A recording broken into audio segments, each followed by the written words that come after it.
In today's program, anti-government protesters have vowed that protests will take place around the country every day until the Thai Prime Minister resigns. Meanwhile, the Public Health Ministry says the number of COVID-19 patients who've recovered is now outnumbering new infections in Bangkok for the last 10 days. And tourism operators in Phuket say restrictions must be eased to help the sector recover, even as the island province sees a surge in infections. Details on these stories coming right up.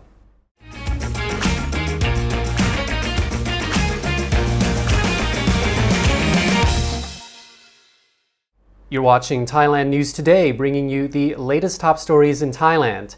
Today we'd like to give a shout out to our latest channel supporter who goes by the screen name Ripit TV. I hope that's how you pronounce it, but we appreciate you becoming a Thaiger legend. Now you can support the channel as well by hitting the join button to become a member. And now for our first story.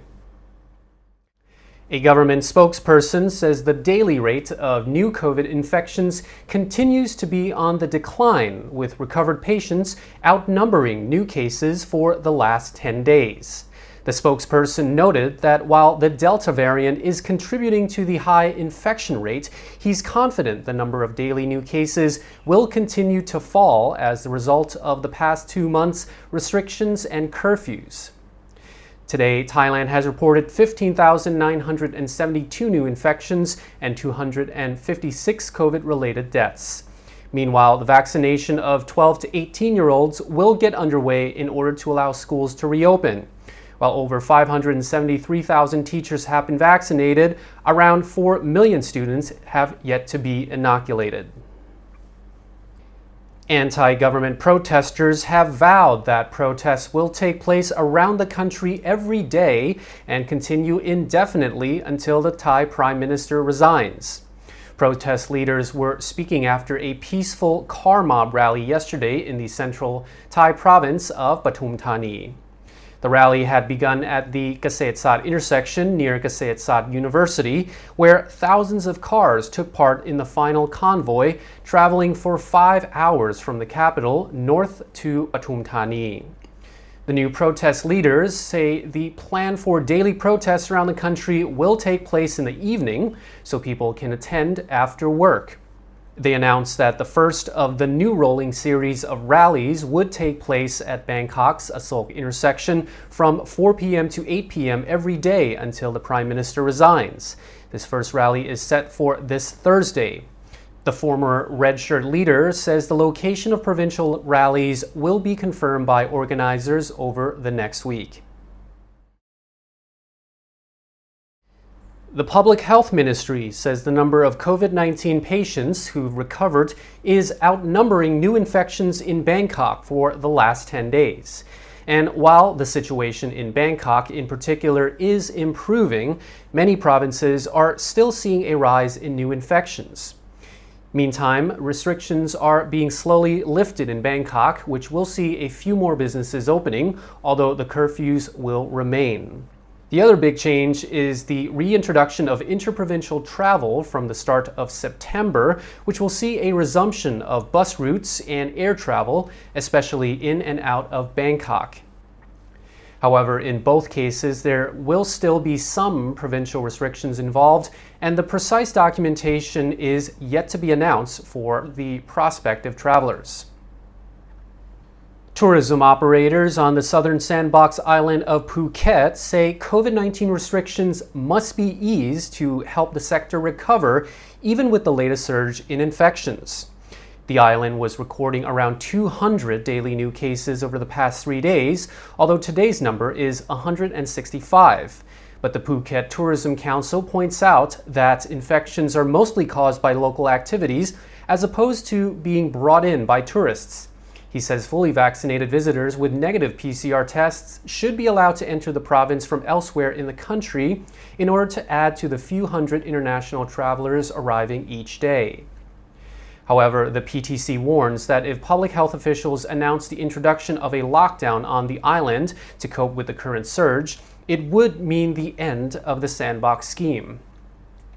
Provincial Governor Narong Wunsiu says there has been an increase in transmission among residents and migrant workers. He admitted the outlook for the island's Sandbox scheme does not look as good as it did when it launched and says authorities are ramping up efforts to contain the spread of the virus.